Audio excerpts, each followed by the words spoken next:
मङ्गलं पञ्चपरमेष्टि मङ्गलं तीर्थङ्करं मङ्गलं विश्वजिन्धर्मं मङ्गलं वीरशासनं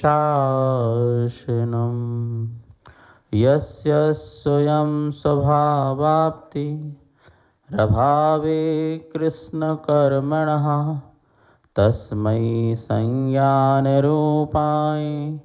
नमोस्तु परमात्मने नमोस्तु परमात्मने। इष्टोपदेश महान ग्रंथ है। इसमें आत्मा का ध्यान करने का उपाय बताया जा रहा है। 21 श्लोकों तक भूमिका बनाई गई थी कि आत्मा का ध्यान कैसे करें, और अब जो है आत्मा का ध्यान का उपाय क्या है इसके बारे में बताया जा रहा है। 22 नंबर का श्लोक, संयम कर्णग्राम मेकाग्रत्वेन चेतसः आत्मानमात्मवान् ध्याये दात्मनैवात्मनि स्थितम्। कह रहे हैं कि जो आत्मा का ध्यान करना चाहता है उसे इंद्रियों से परे होना पड़ेगा, इंद्रियों से ऊपर उठना पड़ेगा। यदि वो इंद्रियों से ऊपर नहीं उठा तो आत्मा का ध्यान नहीं हो पाएगा, क्योंकि आत्मा का उपयोग जो है वो एक बार में एक जगह ही लगेगा।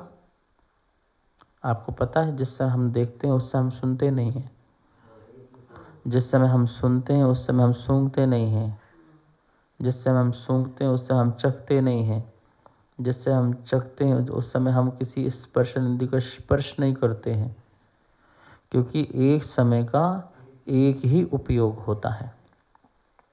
वो इतना सूक्ष्म होता है कि हम स्थूल परिणामों से उसे पकड़ नहीं पाते हैं। हम स्थूल परिणामों से मात्र उसी को पकड़ पाते हैं कि जिसको हम उपयोग लगाए हुए हैं, बुद्धिपूर्वक, इच्छापूर्वक। जैसे हम देख रहे हैं और सुन भी रहे हो, तो आपने इच्छापूर्वक पूरा उपयोग कहाँ पे लगाया है, मतलब आपने अपना उपयोग सम्मुख किस ओर कर रखा है। जहाँ पूरा का पूरा आपने उड़ेल दिया उपयोग को, वो उपयोग वहाँ पे लगा हुआ है। तो आप देखने में मेरे को लगा रहे हैं कि महाराज जी को ध्यान से देखना है, तो आप देखने में लगा रहे हो, उस समय सुनना कम है। और जिस समय आप सोच रहे कि नहीं देखते हुए मुझे सुनने में उपयोग ज़्यादा लगाना है एक एक शब्द में, तो उस समय आप सुनने में उपयोग रहेगा, देखने में उपयोग नहीं रहेगा। कभी कभी आपके सामने कोई व्यक्ति सामने से निकल जाता है तो आपको पता नहीं चलता है। आपके सामने ही आपकी वस्तु रखी हुई है, सामने रखी हुई है, लेकिन वो वस्तु आपको दिख नहीं रही है, क्योंकि आपका उपयोग कहीं और लगा हुआ है, आपकी मन की लीनता कहीं और है, इसलिए वो आपको सामने दिखी वस्तु भी नहीं दिख रही है। कोई व्यक्ति आपको बात कर रहा है, सुना रहा है, पर मेरा उपयोग कहीं और है, तो फिर मैं क्या बोल रहे थे महाराज जी, हम तो इतनी देर से आपको सारी बात सुना दी और आपको पता ही चला क्या बोला। नहीं, मुझे पता नहीं चला आपने क्या बोला, क्योंकि मेरा उपयोग कहीं और था। यहाँ कह रहे हैं आत्मा का ध्यान करने के लिए, आत्मा के द्वारा आत्मा में ही ध्यान करना है तो एकाग्र होना पड़ेगा। मन की चेतसा एकाग्रत्वेन, मन की एकाग्रता से ही ध्यान हो सकता है। और मन की एकाग्रता तभी आएगी जब आपको कर्णग्राम संयम्य, आपके जो कर्ण समूह है, इंद्रिय समूह है, उनको आपको संयमित करना पड़ेगा, आपको रोकना पड़ेगा। ठीक है ना। लोग बोलते हैं बड़ा ध्यान मिलता है, ध्यान आता है। किसका ध्यान आता है? एसी में बैठे हो, पंखे में बैठे हो, तो किसका ध्यान होता है? ठीक है ना। सुख का ध्यान हो रहा है। कौन से सुख का ध्यान हो रहा है? वो जो शीतल हवा है, उस शीतल हवा से जो तुम्हें सुख मिल रहा है, तुमको उसका ध्यान हो रहा है, तो मतलब इंद्रिय ध्यान हो रहा है। स्पर्शन इंद्रिय में जो शीत की जो पर्याय है, उस पर्याय का तुम्हें ध्यान हो रहा है। ठंड है, ठंड में आप लोग धूप में बैठे हुए हो और बड़े आंख बंद करके बैठे हुए हो, तो आपको किसका ध्यान हो रहा है? जो उष्णता है, उस उष्णता का ध्यान हो रहा है, ना कि आत्मा का ध्यान हो। आत्मा तो उष्णता टिकी हुई, बढ़िया, आहा, मजा आ रहा, आनंद आ रहा। तो ना आत्मा गर्मी में ध्याई जाती, ना आत्मा ठंडी में ध्याई जाती। आत्मा तो आत्मा में ध्याई जाती है। जो ठंडी का आनंद ले रहा है, जो गर्मी का आनंद ले रहा है, वो व्यक्ति जो है ध्यान नहीं कर सकता है। तो इंद्रिय से परे होने पर ही ध्यान होता है, इस बात को ध्यान रखना है। स्पर्शन में जो है आप रूखा चिकना का ध्यान कर रहे हैं, कभी हल्कापन का ध्यान कर रहे हैं। ओह, ध्यान कर रहे हैं, बहुत हल्का लग रहा है, तो किसका ध्यान हो रहा है? हल्का का। ध्यान करते समय शरीर भारी सा हो गया, तो किसका ध्यान हो रहा है? भारी सा। अच्छा महाराज, हम ध्यान करते हैं ना तो चारों तरफ प्रकाश सा फैल जाता है। चारों तरफ क्या हो जाता है? पूरा प्रकाश ही प्रकाश दिखाई देता है, प्रकाश ही प्रकाश, सफ़ेद सफ़ेद प्रकाश दिखाई देता है, ऐसा ध्यान में आता है। अच्छा, तो जो प्रकाश देख रहे हो वो भी वर्ण है, वो भी रंग है, वो भी कलर है। और कलर किसकी पर्याय है? पुद्गल की पर्याय है। तो तुम्हारा ध्यान किस में टिका हुआ है? पुद्गल में टिका हुआ है। वहाँ भी आत्मा का ध्यान नहीं हो रहा है। नहीं, हम तो यहाँ बिंदु का ध्यान करते, बिल्कुल चमचमाता हुआ, बिल्कुल बिंदु चमचमाता हुआ। अच्छा, तो वो भी ध्यान किसका है? पुद्गल का। नहीं, हम तो ओम बना लेते हैं, ओम ह्रीम सब भगवान बिठा लेते, वो भी ध्यान किसका है? वो भी तुम्हारा पुद्गल का है। इंद्रिय ध्यान है। कौन सा ध्यान है?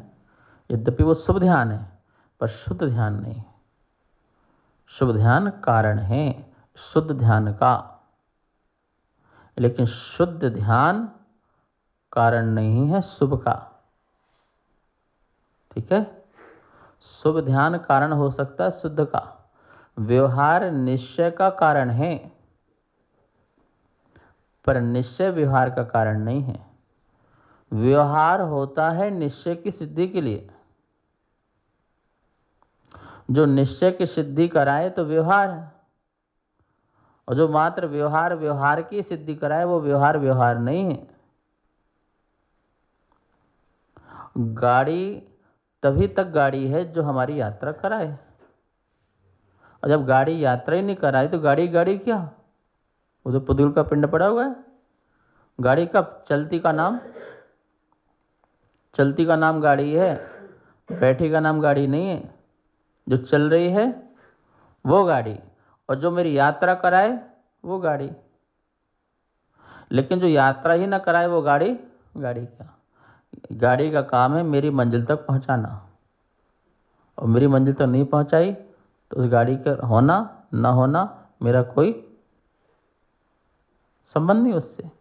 ऐसे ही व्यवहार जो है वो निश्चय का कारण है। यदि व्यवहार से मेरी निश्चय की सिद्धि होती है तो व्यवहार सही है, आज हो कल हो परसों हो, पर व्यवहार से सिद्धि होना चाहिए ना।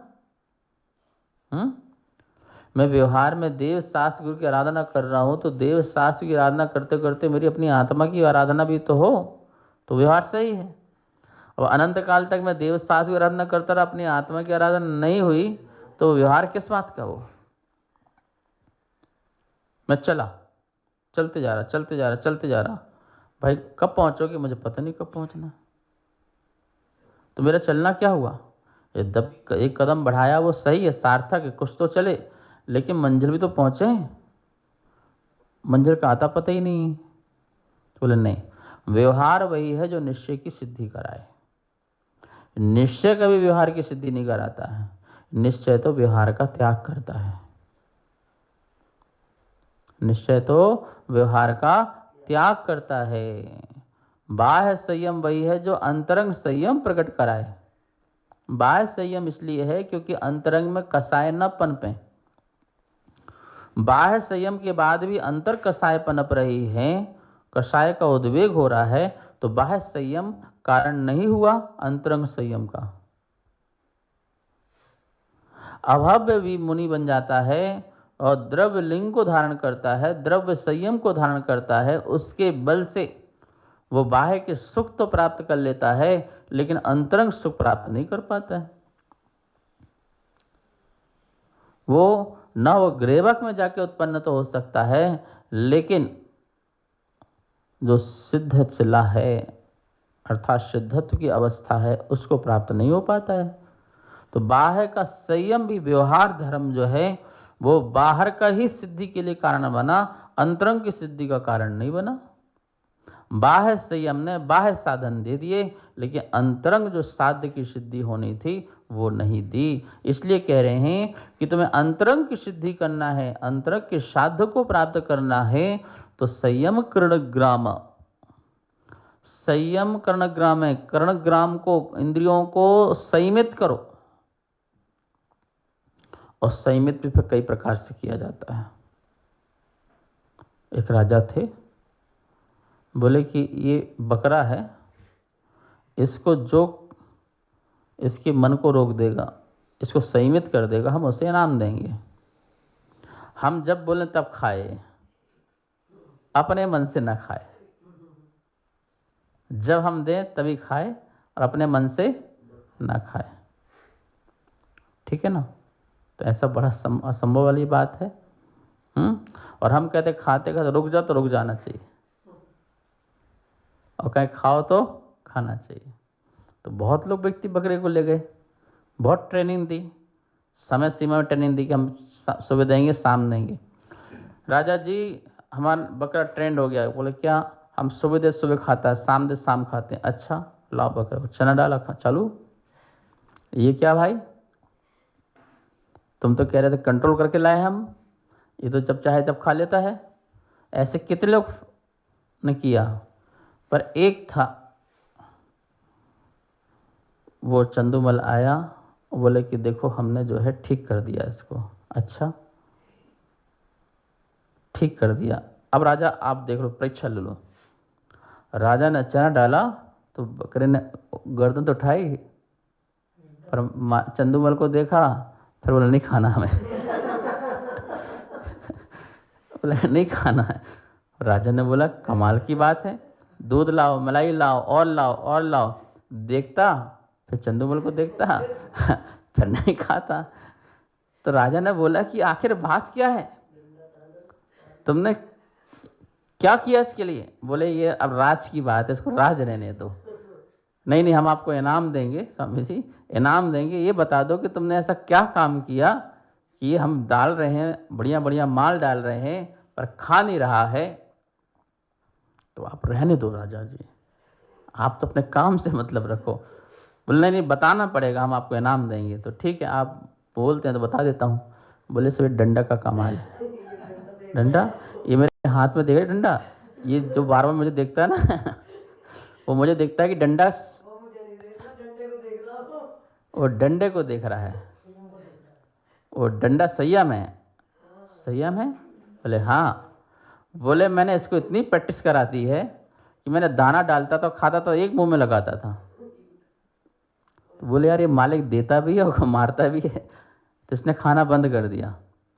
और 2 टाइम फिक्स कर दिए हैं कि जिस समय देता हूँ उस समय नहीं मारता हूँ, और बाकी समय देता हूँ तो उसको पता चल गया है कि इस समय मैं भरपेट खाता हूँ तो वो नहीं मारता। और जब थोड़ा थोड़ा भी देता है तो ये मुंह में लगाता है डंडा, और मेरे को मुंह बंद करना पड़ता है, सूज जाता है।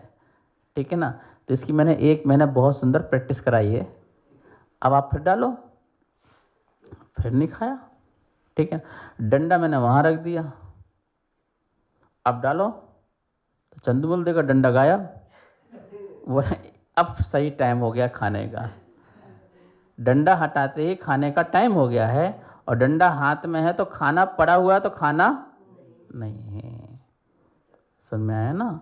ऐसे ही ये मन जो है बकरे की तरह है, चंचल है, चंचल है, वो संयमित नहीं हो पाता है। उसको संयमित करने के लिए हमें नियमों का दंडा देना पड़ता है, व्रतों का दंडा देना पड़ता है। और जब हम व्रतों का डंडा, नियम का डंडा ले लें तो क्या हो जाएगा? फिर वो तो संयमित। तो इस प्रकार से कह रहे हैं कि उसको संयम करना है। संयम करने के लिए हमें संकल्प लेना पड़ता है। क्या लेना पड़ता है? संकल्प। आप संकल्प ले लोगे कि मेरा ये संकल्प है, और संकल्प यदि आपने अच्छे से दृढ़ता का पालन कर लिया, टूटे नियम न कोई, दृढ़ता हृदय पर लाओ। ऐसा जब मैंने संकल्प ले लिया है, संयम ले लिया है, तो मैंने इंद्रियों के समूह को रोक दिया, स्थित होकर के। चेतसः एकाग्रत्वेन स्थितम, मन की स्थितम, मन को स्थिर करके, एकाग्रत्वेन एकाग्रता से, आत्मनि आत्मना एवं आत्मनं ध्यायेत्। फिर आत्मा में आत्मा के द्वारा आत्मा को ध्यान होता है। षटकारक होते हैं,